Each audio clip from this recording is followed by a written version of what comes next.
How the 14th century Lombard banks created the Dark Age by Paul Gallagher. This is from Executive Intelligence Review, Volume 35, Number 9, February 29th, 2008. This is a very nice little synopsis with some interesting things that I was unaware of and clarifies things I'm very excited about, particularly with relation to the Holy Roman Empire, because I've been focusing on that. But I'm making this really for people who believe that what we're going through today is anything new, and we had quite a catastrophic demonstration of the power of bankers back then. So let's just get into it.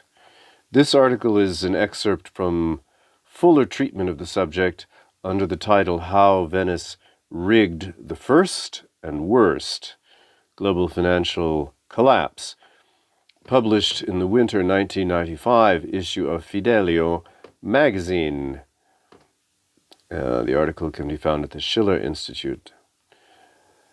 The Bardi, Peruzzi, and Acciaioli family banks, along with other large banks in Florence and Siena in particular, were all founded in the years around 1250.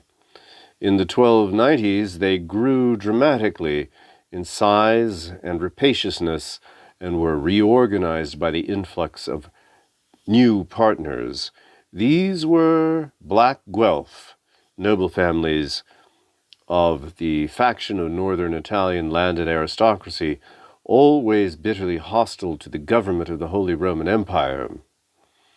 Charlemagne, 500 years earlier, had already recognized Venice as a threat equal to the marauding Vikings, and had organized a boycott to try to bring Venice to terms with his empire.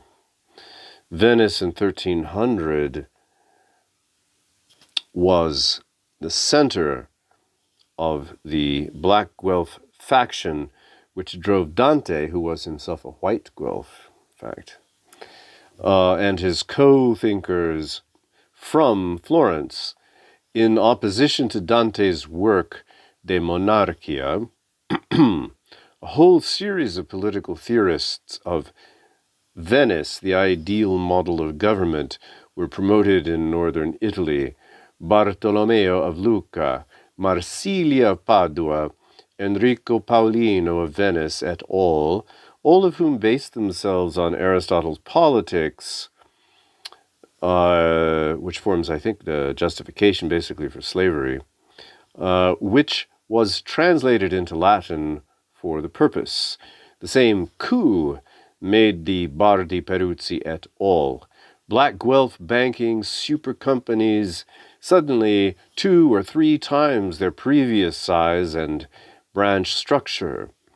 Machiavelli describes how, by 1308, the Black Guelph ruled everywhere in northern Italy except in Milan, which remained allied with the Holy Roman Empire and was the most economically developed and powerful city in 14th century Italy. A century earlier, in the 1180s, Doge Ziani of Venice had provoked hostilities between the 2 leaders of Christendom, the Pope and the Holy Roman Emperor Frederick Barbarossa, the grandfather of Frederick II. Doge Ziani, in time-worn Venetian style, then personally mediated the Peace of Constance between the Pope and the Emperor. The Doge got his enemy, Emperor Frederick, to agree to withdraw his standard gold coinage from Italy and allow the Italian cities to mint their own coins. Over the century, from that 1183 Peace of Constance to the 1290s, Venice established the extraordinary, near total dominance of trading in gold and silver coin and bullion throughout Europe and Asia. Venice broke and replaced the European silver coinage of the Holy Roman Emperors, the Byzantine Empire's silver coinage, and eventually broke the famous Florentine gold florin in the decades immediately leading into the 1340s financial blowout, which blew out all the financiers except the Venetians. The black Guelph bankers of Florence did not simply loan money to monarchs and then expect repayment with interest. In fact, interest was often officially not charged on the loans, since usury was considered a sin and a crime among Christians.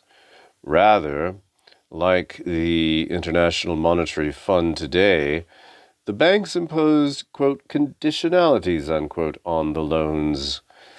The primary conditionality was the pledging of royal revenues directly to the bankers, the clear sign that the monarchs lacked national sovereignty against the black Guelph privateers.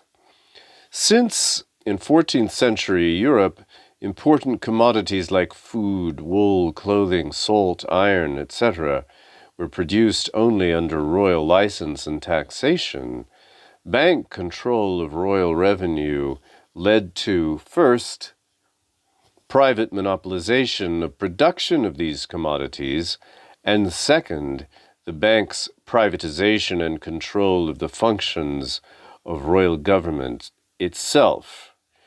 By 1325, for example, the Peruzzi Bank owned all of the revenues of the Kingdom of Naples, the southern half of Italy, the most productive grain belt of the entire Mediterranean area. They recruited and ran King Robert of Naples' army, collected his duties and taxes, appointed the officials of his government, and above all, sold all the grain from his kingdom.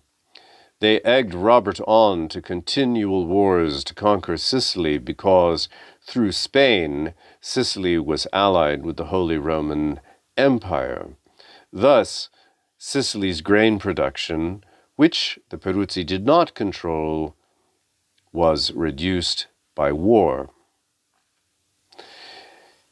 King Robert's Anjou relatives, the monarchs of Hungary, had their realm similarly privatized by the Florentine banks in the same period.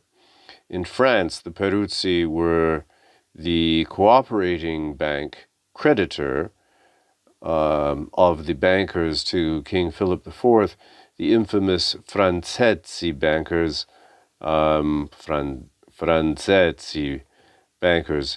Biche and Mouche, Albizzo and Mosciato Guidi. The Bardi and Peruzzi banks, always in a ratio of 3-2 for investments and returns, privatized the revenues of Edward II and Edward III of England, paid the king's budget, and monopolized the sale of English wool.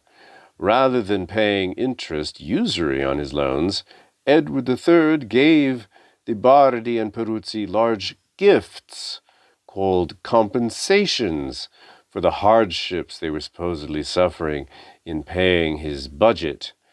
This was in addition to assigning them his revenues.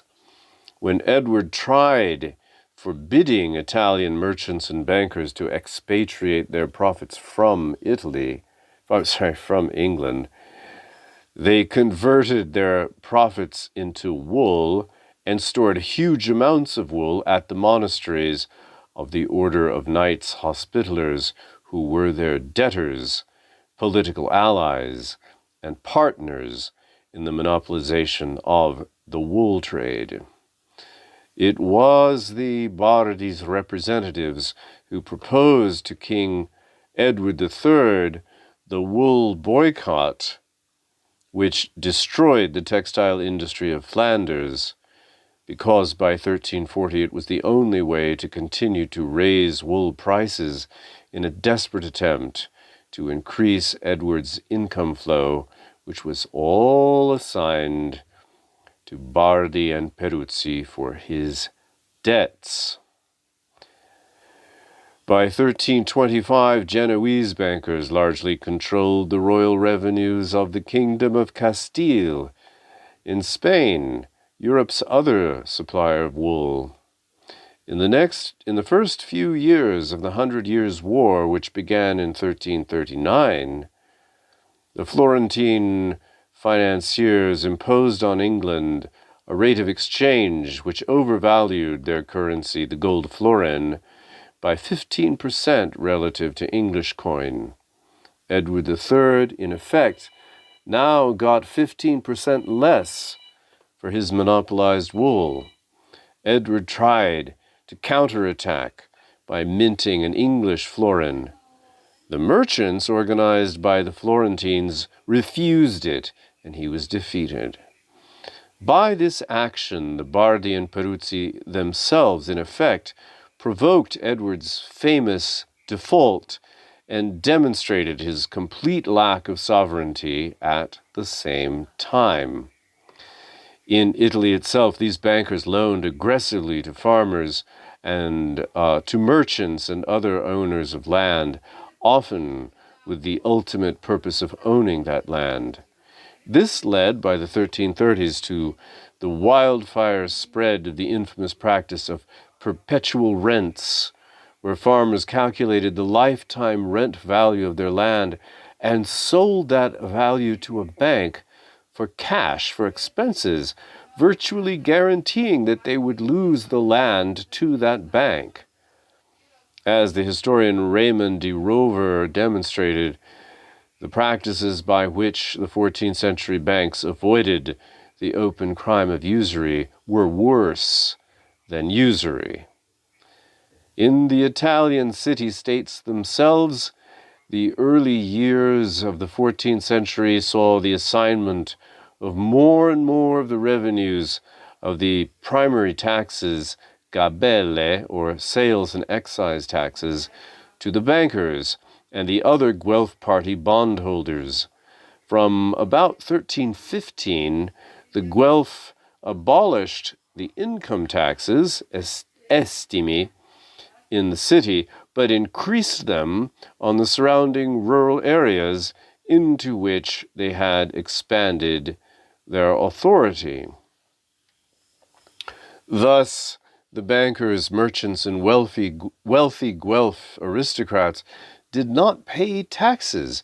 Instead, they made loans, prestanze, to the city and commune governments. In Florence, for example, the effective interest rate on this monte, mountain of debt, had reached 15% by 1342. The city debt was 1.8 million gold florins, and no clerical complaints against this usury were being raised. The gabelle taxes were pledged for 6 years in advance to the bondholders. At that point, Duke Walter of Brienne, who had briefly become dictator of Florence, cancelled all revenue assignments to the bankers, i.e., defaulted exactly like Edward III. Thus were the rural food-producing areas of Italy depopulated and ruined in the first half of the 14th century. The fertile Contado, farmland of Pistoia around Florence, for example, which reached a population density of 60 to 65 persons per square kilometer in 1250, had fallen to 50 persons per square kilometer in 1340. In 1400, after 50 years of Black Plague, its population density was 25 persons per square kilometer. Thus, the famines of 1314 to 17, 1328 to 29, and 1338 to 39 were not natural disasters. Some of the, again, look what's happening in the United States, the destruction of these food processing centers, the killing of the cattle,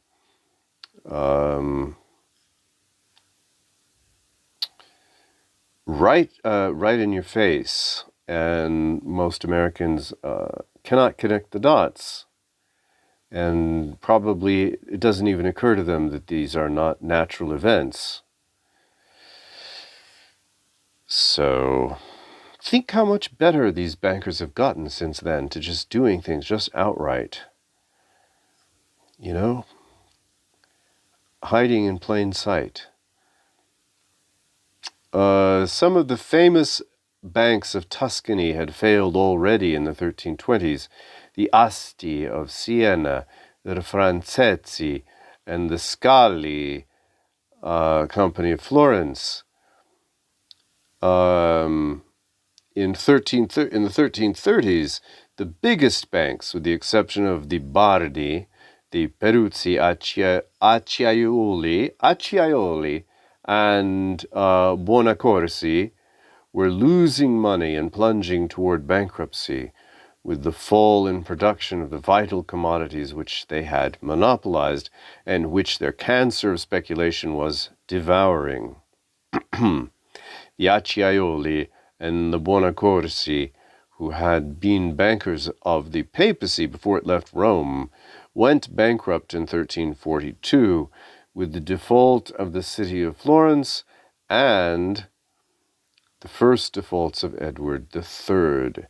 The Peruzzi and Bardi, the world's two largest banks, went under in 1345, leaving the entire financial market of Europe and the Mediterranean shattered, with the exception of the much smaller Hanseatic League bankers of Germany, who had never allowed the Italian banks and merchant companies to enter their cities. Interesting point. Already in 1340, a deadly epidemic, unidentified but not bubonic plague, had killed up to 10% of many urban populations in northern France, and 15,000 of Florence's 90 to 100,000 people had died that year. In 1347, the Black Death, bubonic and pneumonic plague, which had killed already 10 million in China, began to sweep over Europe. So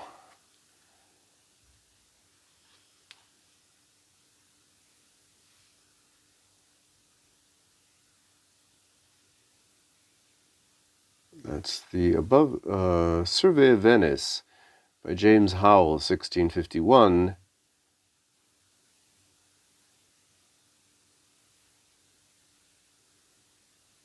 Inset.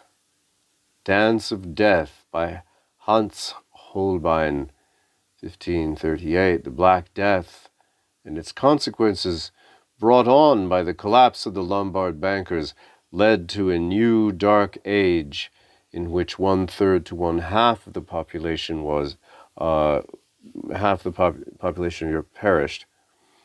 I want to mention again, just that I've seen this in several places, that credible sources, that the Black Death was also not a natural occurrence, and that it was brought in by the actions of a certain noble family, allegedly the Orsini family, and I think it's Rosenberg, Orsini Rosenbergs. But that's an interesting possibility. So you see, the overview here, the big takeaway is that what we're going through is nothing new. I find that important. I find that in contextualizing what's happening to us and in plotting a way forward, I think it's essential to re-examine history and to particularly focus on this period